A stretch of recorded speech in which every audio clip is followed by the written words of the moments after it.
ఈ రోజు గౌరవ ముఖ్యమంత్రి రేవంత్ రెడ్డి గారు ఉస్మానియా యూనివర్సిటీకి రావడం జరిగింది. సో నిరుద్యోగుల సమస్యలపైన వారు ఏ విధంగా స్పందించారనే విషయాల గురించి ఉద్యమ నాయకులు అదేవిధంగా ఉస్మానియా యూనివర్సిటీ విద్యార్థి సంఘ నాయకులతో మనం వారి మాటలో తెలుసుకునే ప్రయత్నం చేద్దాము. నమస్తే బ్రదర్. నమస్తే. ఈ రోజు ఉస్మానియా యూనివర్సిటీలో రేవంత్ రెడ్డి గారు వచ్చిన తర్వాత నిరుద్యోగ సమస్యల మీద ఏమైనా స్పందించారా?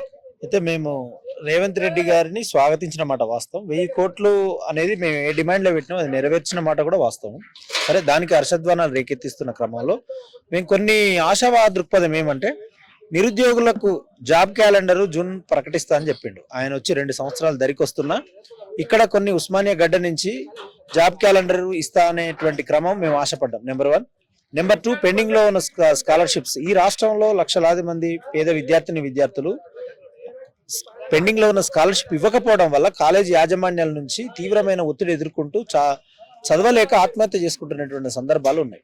అదే నేపథ్యంలో సరే కొన్ని మాటలు ఏంటంటే, యూనివర్సిటీని ఫ్రేమ్ చేసుకున్నటువంటి మాట రిక్రూట్మెంట్ గురించి కావచ్చు, అవుట్ సోర్సింగ్ కాంట్రాక్ట్ సంబంధించినటువంటి విషయాలు 1000 కోట్లు ఇస్తాం, ఇక్కడి వరకే పరిమితమైంది. ఆయన ఒక రాష్ట్ర ముఖ్యమంత్రి తెలంగాణ రాష్ట్ర సాధన కోసం గుండెకాయలాగా పనిచేసి 60 సంవత్సరాల సుదీర్ఘ పోరాట కళను ఉస్మానియా గడ్డ ఒక పోరాట రూపం తీసుకుని ప్రత్యేక రాష్ట్రంగా ఏర్పడ్డది. కాబట్టి ఈ రాష్ట్రానికి ఎందుకంటే ప్రపంచంలో ఎక్కడ అన్యాయాన్ని ఇక్కడ మాట్లాడే క్రమంలో నిరుద్యోగుల కోసం ఒక ఆశావాద దృక్పథ ప్రకటన వస్తుందని అందరం వేచి చూసినటువంటి సందర్భం.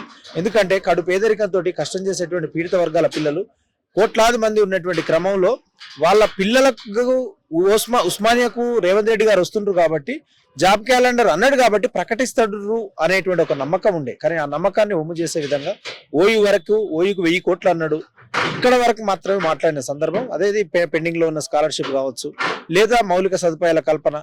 ఇంకా మేము రాష్ట్ర ప్రభుత్వానికి ఏమంటున్నామంటే, సార్ మీరు విద్యార్థుల పక్షమే కాదు, ఈ రాష్ట్రంలో ఉండేటువంటి వాళ్ళు మహిళలు, నిరుద్యోగులు, రైతులు, విభిన్న రకాల అంశాల పేరు మీద రకరకాల వాళ్ళ సమస్యలు ఉన్నాయి. మీరు 6 గ్యారంటీలు ప్రకటించవచ్చు, మా పార్టీ సపోర్ట్ ఉండొచ్చు, కానీ మా ఏఐఎస్ఎఫ్ అనేది అటానమస్ కాబట్టి మాకు ఎక్కడ అన్యాయంగా మాట్లాడేటువంటి అవకాశం మాకు ఉంటుంది. కాబట్టి మేము పెట్టిన డిమాండ్ మీరు 1000 కోట్లు ప్రకటించిన, గతంలో బీఆర్ఎస్ ముఖ్యమంత్రి కేసీఆర్ గారు 200 కోట్లు ఏదో ప్రకటించి ఒక 60-70 కోట్లు కూడా ఇవ్వలేదు. కాబట్టి మీరు ఇచ్చినటువంటి మాటను మీరు 2 సంవత్సరాలు కాదు సార్, మీరు యూనివర్సిటీకి ఆ 1000 కోట్లు జీవో ఇచ్చిండ్రు కదా, మాకు ఆర్థికం కావాలి.